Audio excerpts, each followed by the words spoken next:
há exato 1996 anos, quase chegando ali a 2000 anos. Na época em que o Senhor Jesus estava aqui na terra, em forma humana, pobre financeiramente, mas riquíssimo espiritualmente. Em toda a sua trajetória, nunca fez seu uso do seu poder de Deus, porque ele era 100% humano e 100% Deus. Mas veio ao mundo eu e você, para que esse Deus maravilhoso, um dia por causa do meu pecado e do seu pecado, e da serpente que foi introduzida no Jardim do Éden, pela Eva e Adão, depois de um trabalho digno, de um trabalho restaurador, do único profeta verdadeiro, do verdadeiro pastor de ovelha que ele mesmo afirmou: eu sou o bom pastor, o pastor das ovelhas.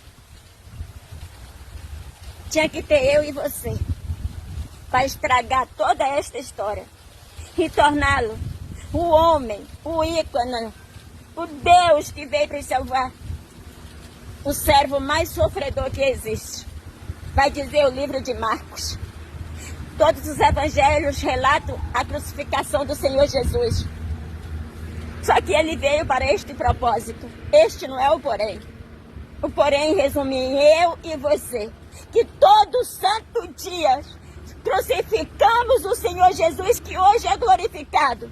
Não bastava ele estar numa tumba, não bastava ele estar na cruz grudado com seus pés e braços e uma coroa de espinho na sua cabeça. Saiba você que essa não foi a dor dele. A maior dor e o maior peso que o Senhor Jesus carregou naquela cruz foi o seu pecado, foi o meu pecado.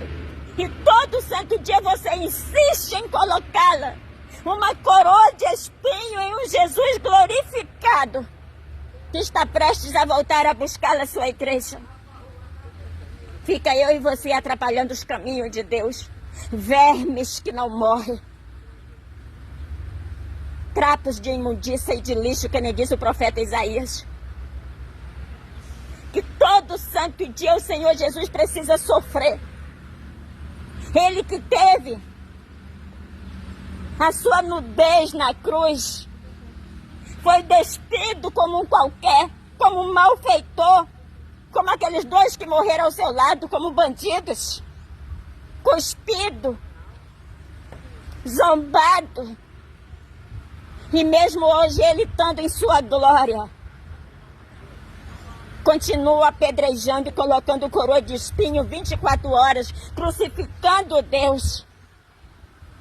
Haja vista que ele fez sim muitos milagres, não tem nenhum texto dos milagres que ele fez na Bíblia, mas ele não veio para fazer milagres, ele veio para me tirar das trevas, porque um dia houve-se um véu que me separou de Deus, a serpente colocou esse véu, que vai dizer que está escrito na Bíblia, no livro de Mateus, no capítulo 27, no verso 51. E eis que o véu do templo se rasgou em dois de alto a baixo, e tremeu a terra, e fenderam as pedras. No sacrifício do Senhor Jesus, tudo foi estremecido. O véu se rasgou de cima para baixo. O mundo está sendo estremecido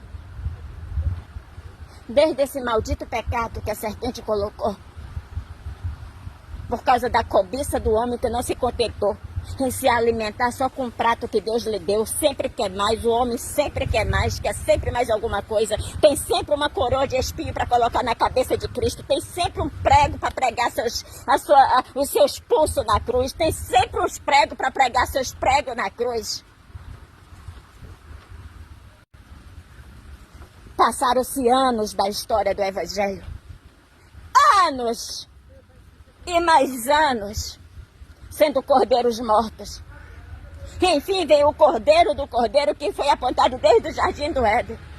Padeceu na cruz por causa do meu pecado, do seu pecado, que foi o maior dor e o peso que ele carregou. Quando estava na tumba, com apenas um dia de descanso, o Deus Pai o ressuscitou dos mortos com a chave da vitória. E ele ascendeu, enfim, aos céus, no seu trono de glória. E mesmo estando em seu trono de glória aos céus, você ainda se desafia a colocá-lo a todo santo dia uma coroa de espinho na sua cabeça. E quando é que você coloca uma coroa de espinho na cabeça de Cristo? Quando você rejeita os servos de Deus, as ovelhas de Deus, pela sua conta bancária, pela sua aparência, por não te agradar, por não suportar. O apóstolo Paulo disse: suportai-vos uns aos outros. Perdão. Mas no rebanho de Jesus, se eu comer capim seco, você também vai comer capim seco, porque é o prato que ele está oferecendo para comer. No rebanho de Cristo, se eu comer capim verde, a grama verde, você também vai comer grama verde, porque é o prato que ele está oferecendo para você comer. Não esqueça que Adão e Eva pecaram porque comeram um prato proibido que não poderia comer. Agora, ó, tá gritando. Até quando? Todo santo dia você vai colocar uma coroa em Jesus, porque Jesus veio naquela época como filho do carpinteiro, não veio exatamente como o judeu esperava. Agora ele chegou para sua volta, mas quem ele garantiu a palavra, confiou-lhe a palavra, não é aceita, porque não tem status na sociedade. E qual é o seu status? Me apresenta. Se o seu status superar o status do Senhor Jesus, eu paro de seguir Jesus e vou segui-lo você. Eu paro de anunciar o Evangelho de Cristo e a volta de Cristo e vou anunciá-lo, o seu status. Você sou seguidora fiel, comentário em cada status. Mas sabe qual é o problema? Eu ainda não achei um que o substituísse a Cristo. E não vou achá-lo, e nem espero achá-lo. Ele é para mim mais do que suficiente. Ele me dá exatamente o que eu preciso ter e o que há de necessidade na minha vida. Ele não coloca nem a mais e nem a menos. Tudo que eu tenho é a necessidade que Ele me dá. O prato que Ele coloca na minha mesa é o suficiente para mim. Agora, se o prato que ele não coloca na sua mesa não é o suficiente, você continua colocando a coroa de espinho na cabeça dele, não, eu não preciso pagar pela sua coroa de espinho. Porque a maior vergonha ele já passou por mim, quando os meus pecados fez com que ele se despisse na cruz do Calvário, morresse como um bandido, enquanto ele veio como um Deus Salvador, para salvá-lo e resgatá-lo, a sua nação que estava separada de Deus pelo véu, o véu do pecado. O pecado que todo santo dia crucifica Cristo. Mas este véu foi rasgado de cima a baixo. E hoje nós temos livre acesso a Deus, quando confessamos os nossos pecados e pagamos pelas nossas dívidas e consequências daquilo que nós plantamos. Eu não posso plantar melancia e colher melão. Se eu plantei melancia, eu vou colher melancia. Se eu plantei tempestade, eu vou colher tempestade. Agora eu não posso colher tempestade se eu não plantei tempestade. Eu não edifiquei a minha casa na areia. Eu não comi do fruto proibido. Eu sou satisfeita com o prato que Deus me dá. No sacrifício do meu Senhor, o véu foi rasgado de cima a baixo. Oh, glória a Deus, oh, as aves da instituição. O véu que me separava de Cristo foi rasgado. Que me separava de Deus foi rasgado no sacrifício do meu Deus. Eu adoro um Deus vivo e verdadeiro, glorificado, que é advogado e sumo sacerdote, que está à destra de Deus, que coloca todos os seus inimigos abaixo dos seus pés, que cumpre a palavra. E ele disse: passará o céu e a terra, mas as minhas palavras não passarão. Ele disse que vai voltar e ele vai voltar independente da minha escolha ou da sua escolha, independente do meu tempo ou do seu tempo, independente do meu plantio ou não do meu plantio. Ele vai cumprir a sua palavra. Ele não precisa nem de mim nem de você para que a palavra dele seja cumprida. Mas eu quero fazer parte desse cumprimento e fazer parte do reino de Deus. E por isso eu estou aqui falando com você, para que você também faça parte, plantando os frutos dignos de arrependimento. Disse João Batista: arrependei-vos, raça de víboras. Plantai frutos dignos de arrependimento. Frutos dignos. Você sabe o que é frutos dignos de arrependimento, né? Só Satanás não se arrepende do que se faz. Zaqueu era cobrador de imposto. Não só se arrependeu, mas disse que ia pagar, devolver o que tinha roubado. E olha que tudo que Cristo está pedindo é que se arrependam. É que desça as águas, sepulta a velha criatura, nasça de novo para que o Espírito Santo habite. Expulsaram o Espírito Santo da sua casa. Colocaram Jesus na cruz novamente. E está esperando um novo Jesus nascer. Sabe quando ele vai nascer?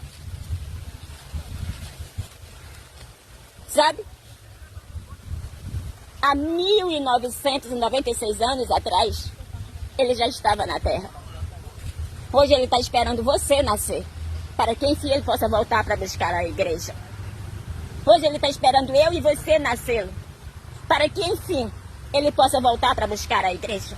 Hoje ele está esperando eu e você deixar de ser pedra de tropeço na igreja, de ficar na porta, impedindo as pessoas de entrar e se converter. Esperando você, que é Nicodemos, nascer de novo. Porque se nascer de novo, jamais verá a glória de Deus. Jamais verá a face de Deus. É esse nascimento que falta. Não é o de Cristo. Ele já nasceu e morreu por causa de mim e de você. Agora ele está esperando você nascer. Para que, enfim, o Espírito Santo que ele prometeu aos discípulos, ele possa rogar ao Pai, possa nos enviar. Porque o Espírito Santo é a única garantia que eu tenho da minha salvação. O batismo não salva ninguém, a não ser que eu morra no batistério e eu me batizei definitivamente arrependida. O conflito é pelo Espírito Santo. E o Espírito Santo não habita no pecado. É esse nascimento que falta. É você nascer. Nascer de novo.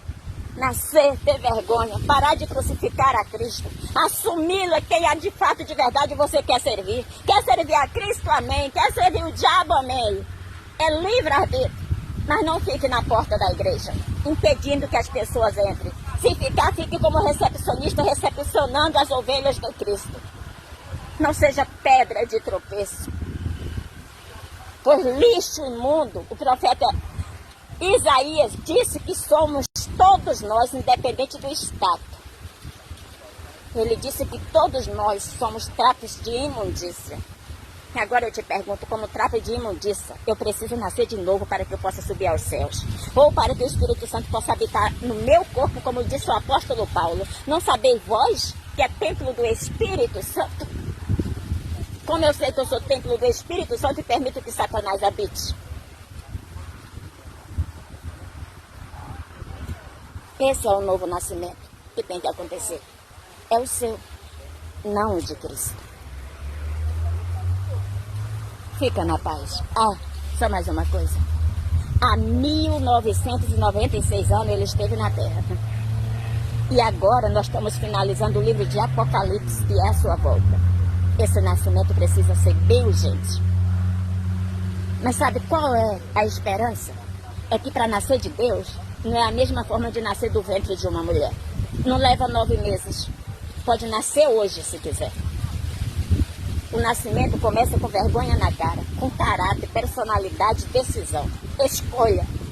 Se eu sou uma bandida, a partir de hoje eu não sou mais bandida. Eu decido a servir a Cristo. Se eu sou um dos malfeitores da cruz, a partir de hoje eu não sou mais. Eu decidi a andar honestamente, trabalhar e viver do suor do meu rosto. Eu não mato, eu não roubo, eu não crucifico mais Deus. Eu dou a César o que é de César e a Deus o que é de Deus. Esse é o novo nascimento. É diferente. Se você tivesse que voltar no ventre da sua mãe, iria levar 9 meses. Como Jesus ficou 9 meses no ventre de Maria. Só que agora, nascer de Deus, você pode nascer no momento em que você toma uma decisão. De buscá-lo. De descer as águas. De entregar sua vida pecaminosa. Porque o véu já foi rasgado de cima a baixo. Eu tenho livre acesso a Deus pelo nome de Jesus Cristo. Mas sabe qual é o problema? Satanás não pronuncia esse nome. Então a pessoa que não consegue chegar a Deus é a pessoa exatamente que não consegue pronunciar o nome de Jesus. Porque eu só chego a Deus através do nome de Jesus, que é intermediador entre Deus e os homens, Cristo Jesus, homem, vai dizer o livro de Timóteo. E eu amo esta passagem. E este é a ponte que me leva a Deus. Quanto ao caminho para chegar lá, é este o caminho que é Jesus. Mas só chego lá quando Ele me busca, quando o meu anjo me leva. Se não fosse assim, muitos iriam tomar os céus. Como a serpente entrou no jardim do Éden. Para você chegar lá, meu amigo, Jesus é a porta. E quando você não consegue pronunciar o nome de Jesus, só Satanás não fala este nome. Então veja bem, pesa seus pensamentos, pesa sua vida. Se você não consegue pronunciar esse nome, quem habita no templo que é você, que é o nosso corpo, está passando por ele. Quem habita? Quem habita? Satanás não fala o nome de Jesus. Ele fala aquele homem, aquele lá de cima. Só em falar o nome de Jesus ele é queimado. Eu vou resumir. Não é Jesus que tem que nascer de novo. É você. Sou eu. E não leva 9 meses como no ventre de uma mulher. Depende da sua decisão. Se a sua decisão for daqui a 1000 anos, mas não vai ter mais 1000 anos, é daqui 1000 anos que você vai nascer. Se a sua decisão for hoje, é hoje que você nasce de Deus. A escolha é sua. Fica na paz.